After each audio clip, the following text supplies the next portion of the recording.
you doing? Autographing pictures for the nurses. You want one? I'll pass. Hey. So, how's Prince Raymond? Resting comfortably. Oh, yeah? Does that mean that he's out of danger? Well, it looks like it. They're going to check into some minor complications, but he's okay. Where's Bo? Oh, he went to the department store across the street to buy some presents for the kids. We made a reservation for you on our flight. Sarah, I already told you that I'm not leaving this hospital without Raymond. Come on, he saved my life. I can't just desert him. Megan, I know why you're not going back to Llanview, and it has absolutely nothing to do with Prince Raymond. Dr. Snyder, I really do need to get back to the halfway house. I'm sorry. Well, curfew isn't until 6:30. Isn't that right, Tina?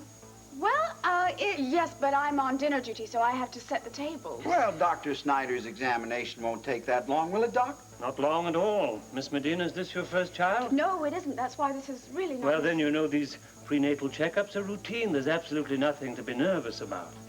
And I'll have a nurse present in the clinic infirmary to assist me. Well, Doc is a real busy man, so why don't we get started, okay?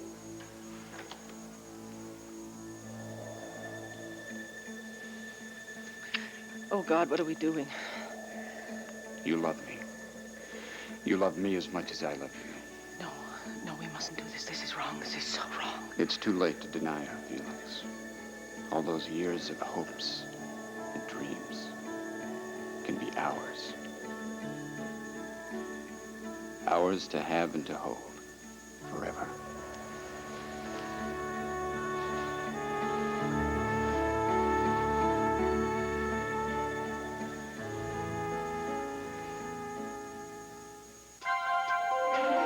Here's what to do when you don't find the rainbows in this time.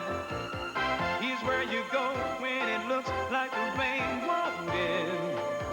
Don't cry. I'll give you tomorrow. Let me be the one to share it with. And each day that follows, 'cause we only have one life to live. How many kids do they have to sell before you put a stop to it? Asa, I want to put a stop to the Wymans every bit as much as you do. I am beginning to doubt it. I can't publish an article saying that two people are supposedly selling children if I don't have any proof to back it up.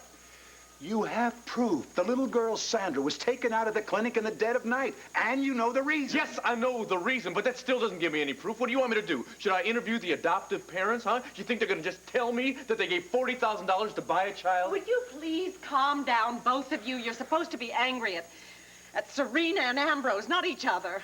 I am angry at my grandson because he is sitting on his title and not doing his job. Well, Ambrose got a little nervous when the two of you waltzed in there and tried to adopt little Sandra. Are you saying it's our fault because you can't nail the Wymans? I'm saying that these people are very intelligent. They have been in business for 6 years because they have been able to protect themselves. Now, we got to take our time, and we got to do this thing the right way. Cord, we cannot afford the luxury of time. We are trying to save the lives of innocent children. I have some powerful friends in the city council. I will call in favors and have the Wymans railroaded out of this town. The hell with proof. Ambrose, I don't see why we should waste the doctor's time. Waste of time, Tina. What are you talking about? Your friend has given us her child for us to find a home. She's committing her unborn infant to our care. Yes, but she doesn't need to see a doctor because she already has one, don't you, Gabrielle? Yes, I do have my own doctor. Yeah, and, you know, it's the same doctor who told her she was pregnant to begin with. She went to him because she was having some nausea, and she thought it might be the flu, and it turned out to be morning sickness, but she didn't have that with Al, so that's why she thought it was a virus. Well, still, she should be examined by Dr. Snyder here to see if she and the baby are healthy, that there won't be any complications during the pregnancy and birth. Well, yeah, but I think her doctor said she's just fine, right, Gabrielle? Yes, perfectly healthy. That's why I would prefer having my own doctor. Please, don't take offense, Dr. Snyder. I'm certain that you are a very well-qualified physician, but I have had some very traumatic things happen to me recently, and now with this unwanted burden, well, I would just feel far more comfortable with my own doctor. Well, I suppose there's no reason why you can't continue seeing your own doctor. Oh, thank you. But there is one condition. Oh, what's that? That her doctor be willing to share her medical records with Dr. Snyder here. Why? I mean, they're totally confidential and private. Well, as I told you, we have the highest standards for couples trying to adopt our children. Now, they, in turn, have a right to know that they've got a healthy baby born from a healthy mother. How could we substantiate our... Well, look at her. I mean, she's healthy as a horse. Well, rules are rules.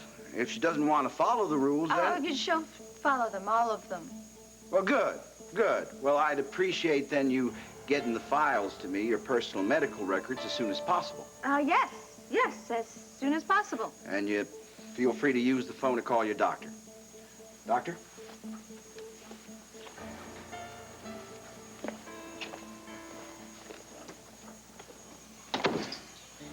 I can't believe we pulled that one off. Oh, you were great. And you know, I do have to say that I was pretty incredible myself. You know, you should consider yourself fortunate that I didn't strangle you and stop your little heart from beating. I can't believe it. I should have my head examined to get mixed up with your schemes again. What are you talking about? This is all gonna work. Look, Ambrose said that if you gave up your baby to him, then he would tell me all the secrets of Lord Love the Children. Tina, dear, there is no baby. I'm not pregnant. And there is no way on earth that I can get that man records proving that I am.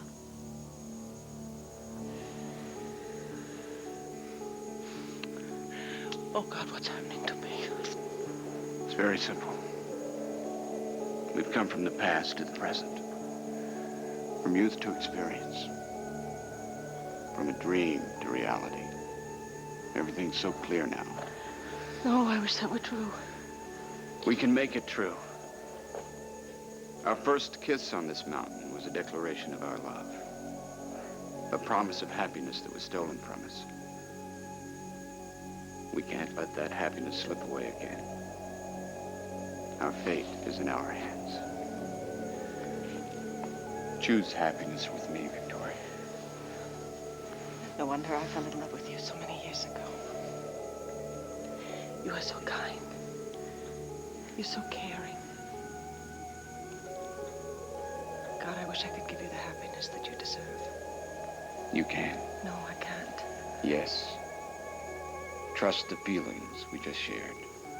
Trust me to love you with all my heart and make you very happy. Trust your love for me. I can't. What are you afraid of? There are no unknowns to face with me. We know each other almost as well as we know ourselves. I won't disappoint you. Oh, God, no, Roger, it's not you, it's me. When I married Clint, I pledged my love to him. I'm so sorry. I'm so sorry. I've been so selfish and so unfair to you. And I've given you false hope. You're the one who's clinging to false hopes, Victoria. I think it's time you face the truth.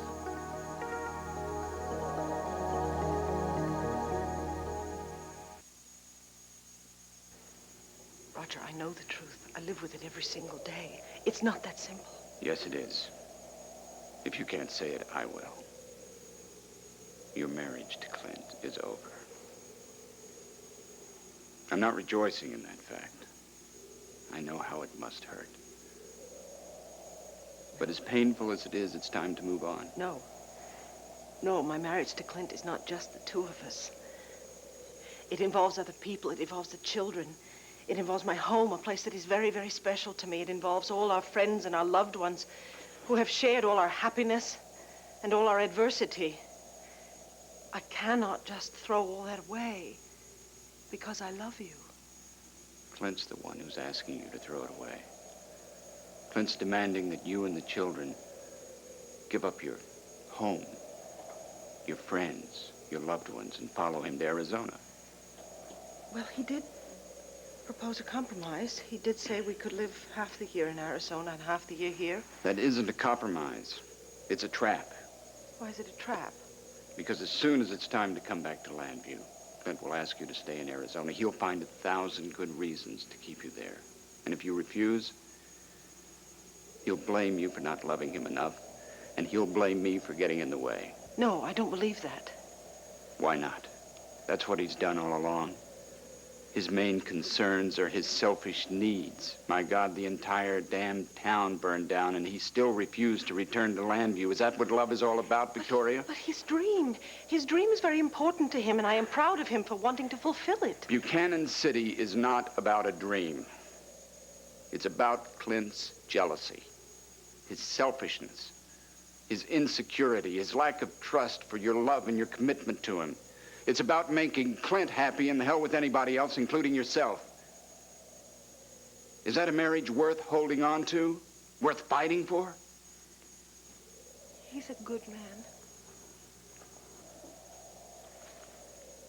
He's not the man you fell in love with. He's not the man you made a commitment to for life. Oh, Roger, please.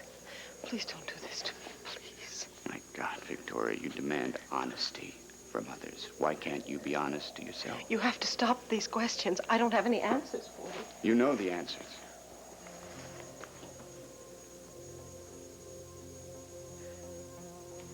I'm sorry. I brought you up here to offer you hope, not make demands on you.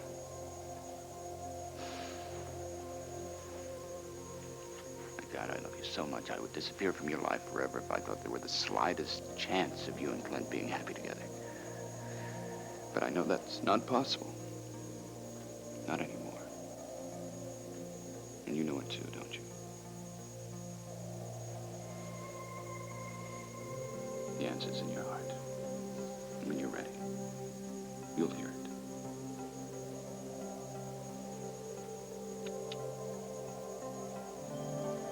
My God, I love you.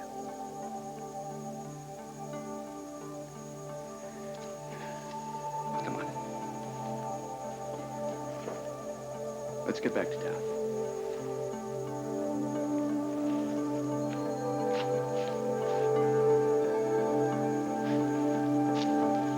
Look, why don't you just help Beau get gifts for the kids? I've got some more pictures to sign. Prince Raymond has Klausie and the guards to watch after him. There is no reason for you to stay.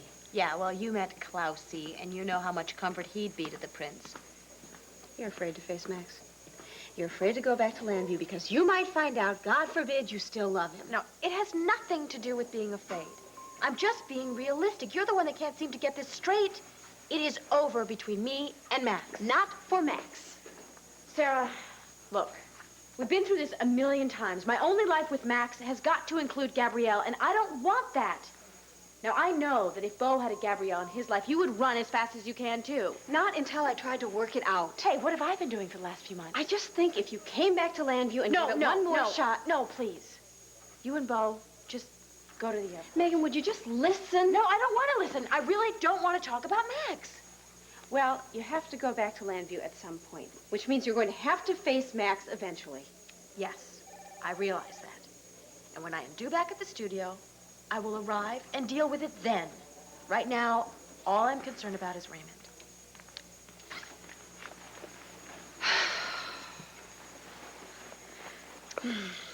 You gonna be all right? Yeah.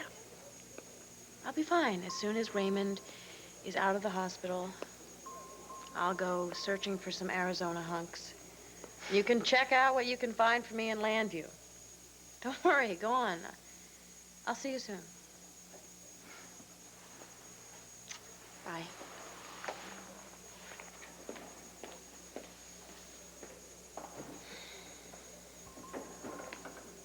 Megan, here you are. Raymond, what are you doing out of bed? I'm checking myself out of the hospital. You know, ever since you came into my life, it has been one disaster after another. You look at me with your innocent eyes, and the next thing I know, I'm off to Statesville.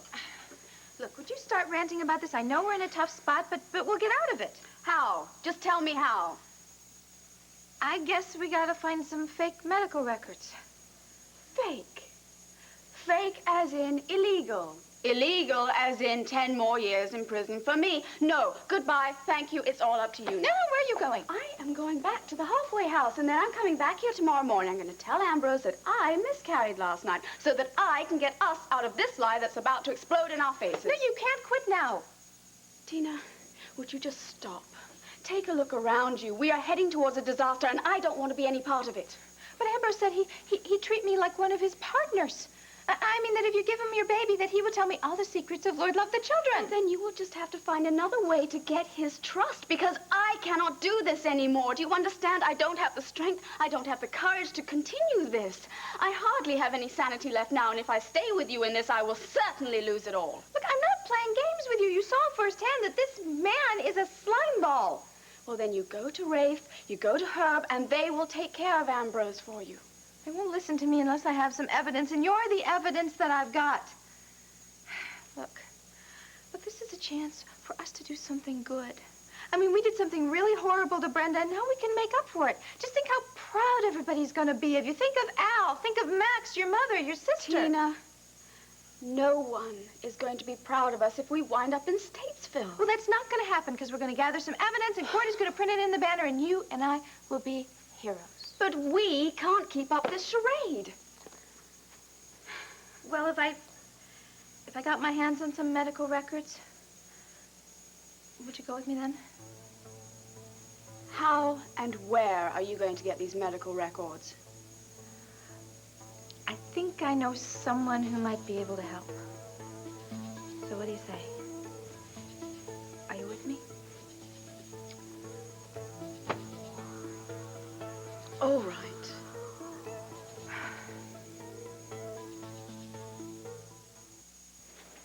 Let me see. Henry Lawrence, president of the council.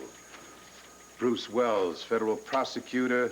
Malcolm Cartwright, close friend of the governor.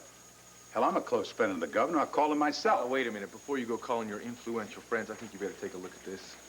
This list of people who have given very healthy donations to the Lord Love the Children Foundation.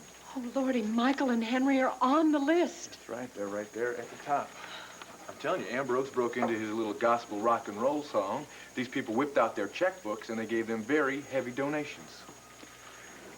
I just cannot believe this. Well, honey, they certainly fooled us. I mean, we thought they were doing incredible work until Tina expressed her doubts about them. I'm telling you, these people are pros. They got everybody believing their PR, which is why we got to take it real easy, all right? Which is why I can't print anything until I get proof. AC, he has something there. I mean, if we try to accuse them of something without any proof, we're just going to alert the Wymans that they're in trouble. You're right, Renee.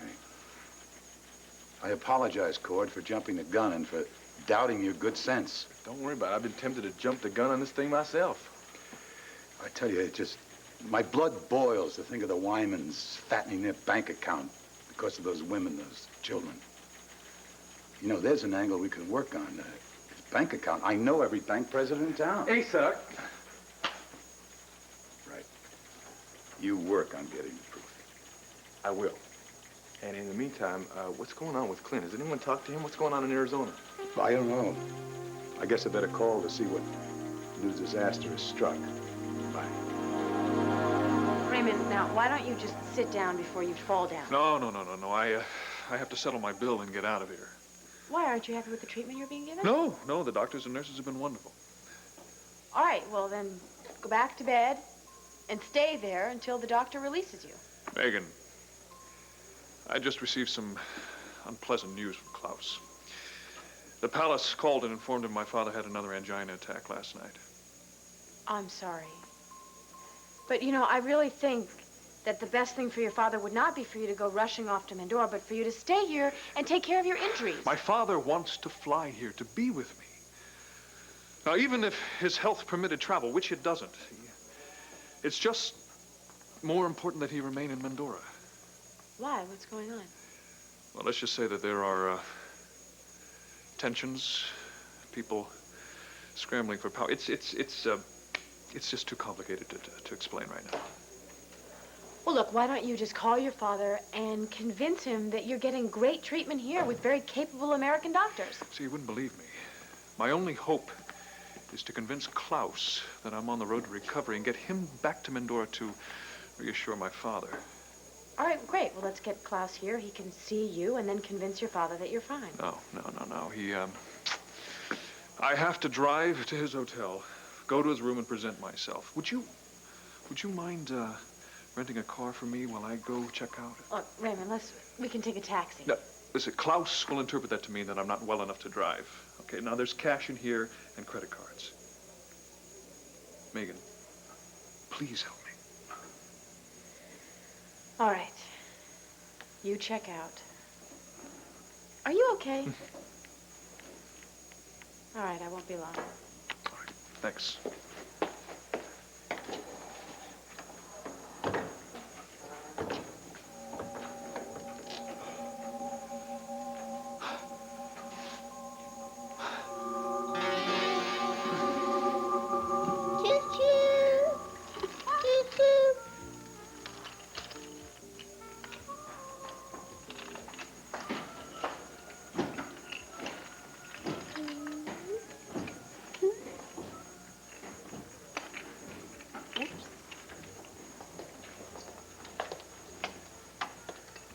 Hey, Scout, what you and Mommy up to?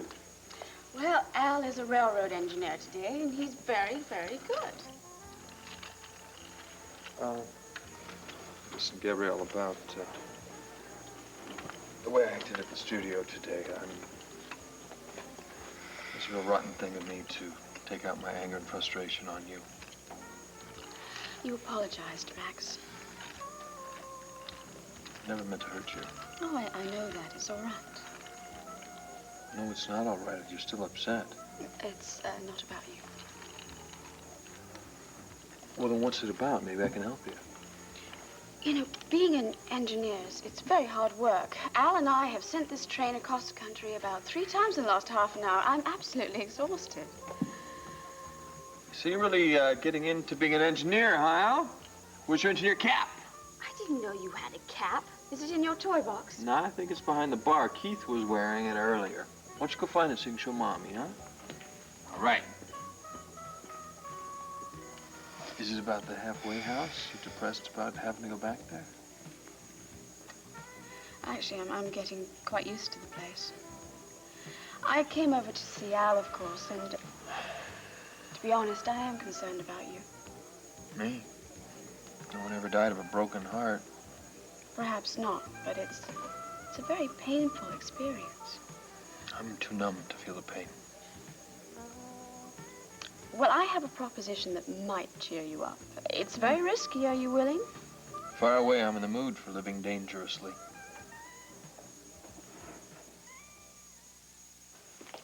Tina, look, the Wymans have a warehouse full of awards and citations for their work. Look, they're selling babies, and I also think they're responsible for bringing those charges against Miriam. What? Well, you don't think she actually hit that little boy, do you? Tina, of course not. Well, they set her up. I'm sure they threatened that little boy till he accused her, and then they just happened to be there to take over the clinic. I agree. Things did seem a little too easy. Yeah, no, Dan, if you help Miriam, if you help me, you will help her. Don't you see that? I mean, if the Wymans are exposed, then Miriam's name is going to be clear. You can't let him take her to jail. Tina, look, even if our suspicions are true about this... They are true. Look, I overheard them trying to sell a child. Tina, look, they're going to slip up and the cops will catch them. That could take years. I'm right there, and Ambrose trusts me, and I get it. You're not going along with me because you don't trust me. I can understand that, all right? Believe me, I can understand that, but I'm being honest with you now. All I want to do is expose the Wymans and stop this baby selling operation, but I need your help. Tina, I'm going to be honest with you. My gut feeling is to turn around, walk away, and pretend that we never had this conversation. You could do that. And then Miriam might go to jail.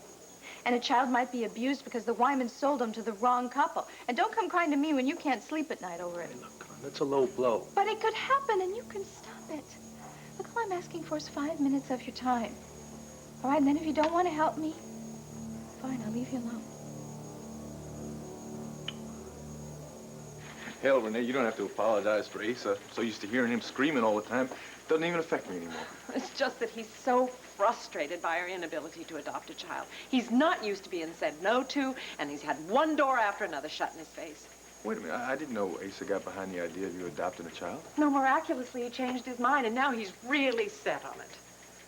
Well, you know, there are plenty of other organizations like the Wymans around. You don't think that Asa would get so frustrated that Darling, we don't want a child so badly we'd buy one. Not since we found out how unfairly the mothers are treated. Well, there's a lot of legal avenues you can go by. I mean, plenty of lawyers are setting up these deals now and working things out for the mother and the children. I think those kind of things are great. Thank you, darling. We Excuse know. me a Yeah. second. Hello, Cord Roberts here. Hey, Briggs, how you doing? Yeah, that's fine. If you got the reporters, just go for it. No, don't worry about it. If you need the space, you got it. Thanks, bye. Oh, boy, I was hoping that was Tina. Yolanda said that as soon as Tina got back to the halfway house, you would have her call me. Honey, what do you think this all means? I don't know. No easy answer. I guess the only way I'm gonna find out for sure is if I go track her down. Excuse me, huh? Well, good luck, Cord. Oh, do you mind if I stay and use the telephone? No, that's fine. But listen, do me a favor. If Tina does call, tell her to get her tail back to that halfway house and to stay out of trouble. You do understand that Dr. West will not authorize your release. Yes. I understand the legal ramifications. I know that the hospital won't be responsible for my condition once I leave and so on and so forth. Now, where do I sign? Right here. Thank you.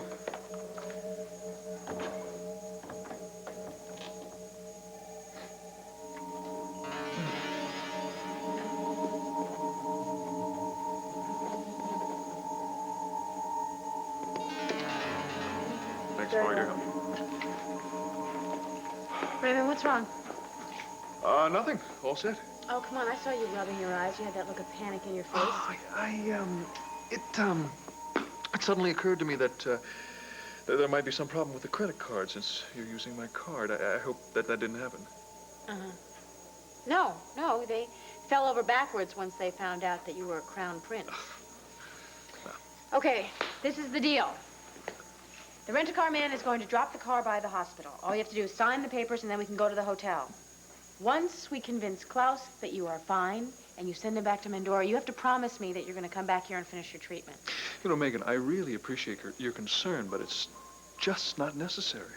Unless, of course, you're doing all this because you're angling to become a princess. Darling, I hate tiaras. Automatic disqualification. Come on, let me drop you off at your hotel. Oh, no, I'm going with you. Oh, no, we can't do that.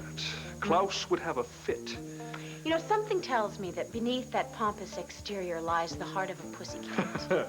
Megan, trust me. It will be much easier if you're not there.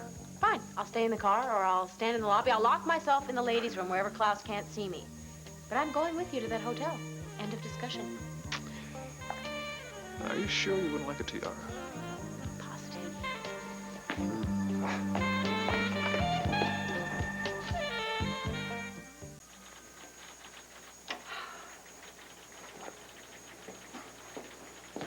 Oh, Viki, darling, I just left a message for you on the desk. Viki, are you crying?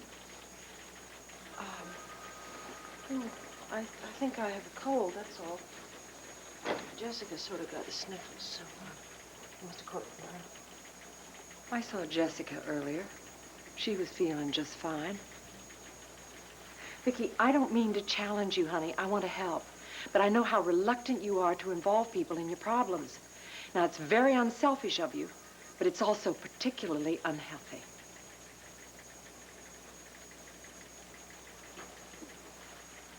I'm so confused, I don't even know where to begin. What is it, honey? Is it you and Clint?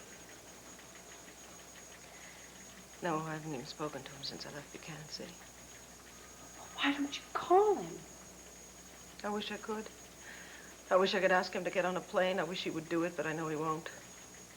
Honey, I can't believe that Clint doesn't miss you as much as you miss him. Although, I know as well as you do, the men have this damn stubborn streak in them. Sometimes we have to just have the patience of a saint and wait it out. I can't wait. I can't wait, Renee. I'm afraid to wait. If he doesn't come home soon, this marriage is going to fall apart. Viki, darling, you have been through rough times before, and you've always managed to work things out. This time is different. See, I've never come up against anything like this before. He has to come home to save me. Save you from what? feelings. Roger.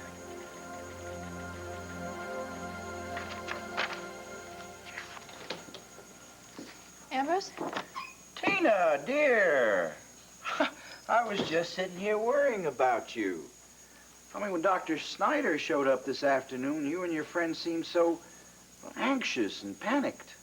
Well, we've never done anything like this before, and I mean, we've both been through so much. I mean, having to live at that horrible halfway house. You don't know what a comfort it is to us to know that, well, that you're here to give us some support. Well, that's good. Was Gabrielle able to get her doctor and get her medical records? Oh, yeah, they're right here. These are only copies, you know, he has the originals. I understand. Oh, Dan Wolick is her private doctor? Yes, do you know him? Oh, only by reputation. Miriam Blue is quite fond of him. Yeah, well, he's donated a lot of his time to the clinic. Mm-hmm. And the kids love him. Is there something wrong? I mean, there's not a problem, is there? No. Oh, Dr. Wolick expects a uneventful pregnancy and delivery. She's perfectly healthy. I'm sure for him it's uneventful, but poor Gabrielle. Yeah. There's a lot of girls that find themselves in the same position that poor Gabrielle is. You know, alone, afraid, unable to raise her children, trying desperately to find a loving home for them to live in. Tina, you're doing the Lord's work having brought your friend to LLC. Well, you know what I've been thinking? I don't really know that many of the girls at the halfway house. And maybe I should get to know them, you know, because maybe there's some more there that I could help. The Lord will shine his light upon you, Tina. Thank you. That's wonderful, Ambrose. You know, not only are you a very attractive young woman, but you have a fine head on your shoulders. I think it's time that you learned more about how our foundation works. You really trust me that much? Emerson said, treat men greatly, and they will show themselves great. Treat them with trust, and they will be true to you. I think we're at a point where we can share our trust and reveal our real selves to each other. When I suggested that we give Al a bath together, you should have warned me about his dive bombing technique. Yeah, I should have, but I didn't. You should see an expression on your face when he hit you with that wall of water. Oh, I'm so pleased you're amused. Yeah. Listen, don't worry about your sweater. I'll take it by the laundry tomorrow. Thanks. You know what's good to see? It's good to see that he still sleeps with his arm above his head. Just like his old man. Yeah, he just went out like a light, didn't he? Poor little thing, he's wiped out. No, it's because he had a great time. It's a great time every time you come over. So do I. I was real worried about coming in here tonight. I was in such a bum mood. I didn't know how it would affect Al. You know, it was amazing. When I saw how happy he was, I forgot everything. I forgot all my troubles. Remember that the next time you're in a bummed out mood. Yes, ma'am, I will. Thank you for lesson number 1 in happiness. You know, it's taken me just about my entire lifetime to learn just what happiness really is. Happiness is the love that we shared with our son just now. That's all that's important to me. It's more important than money and mansions and jewelry.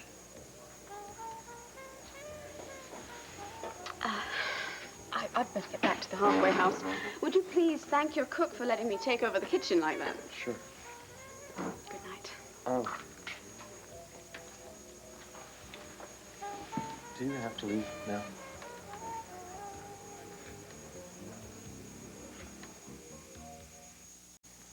I didn't see Roger for 25 years. He was from another lifetime. But today, just for those few moments on the mountain, it was as if I had been in his arms forever. It was as if I belonged there. I'm sorry. I know. I'm as stunned as you were. It never ever occurred to me.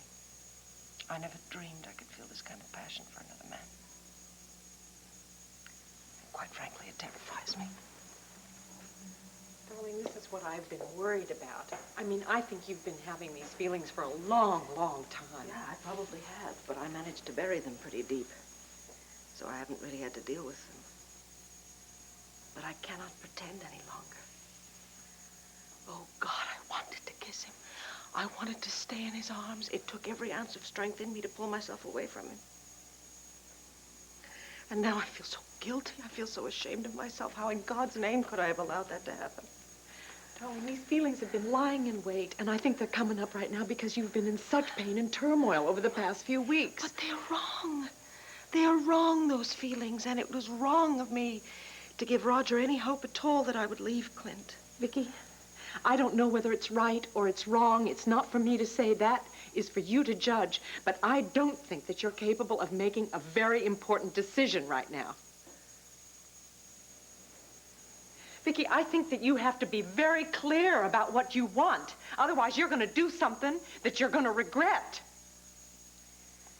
I am married to Clint, and I have never in my life taken my responsibilities lightly. I know that. Look, you were crying because you're hoping that Clint will come back to Llanview. Is that what you really want? I mean, if you're able to work out all of your difficulties, will that make you happy? God knows I love him. I know you love him. That was not the question.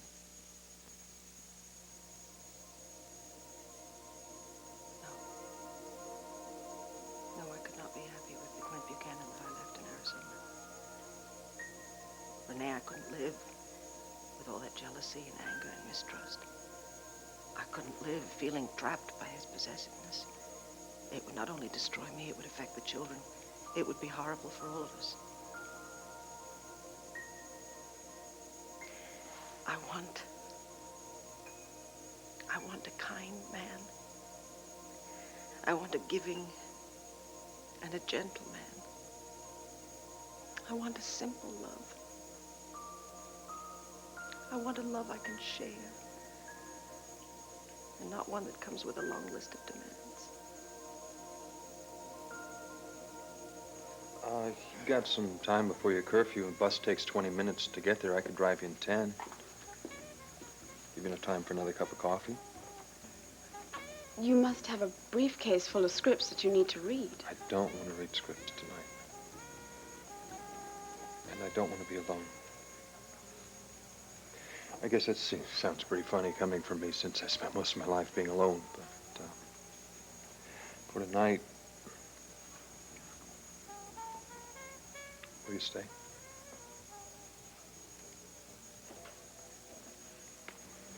Would you rather have a glass of wine? No, this coffee is fine.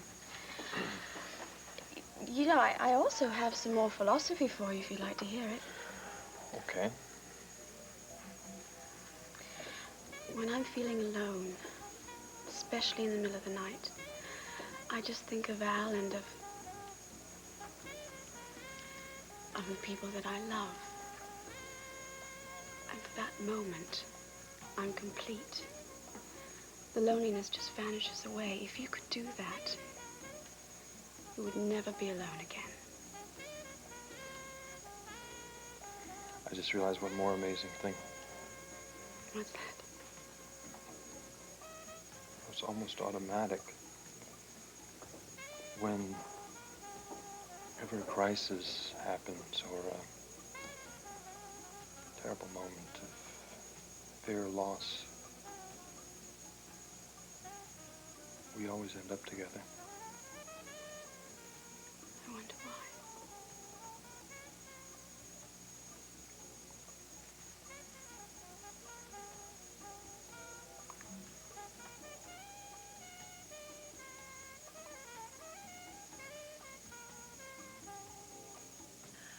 Ambrose, really, if there's anything I could do for Lord Love the Children, you know, I would do it. I'm just so thrilled to be part of this organization.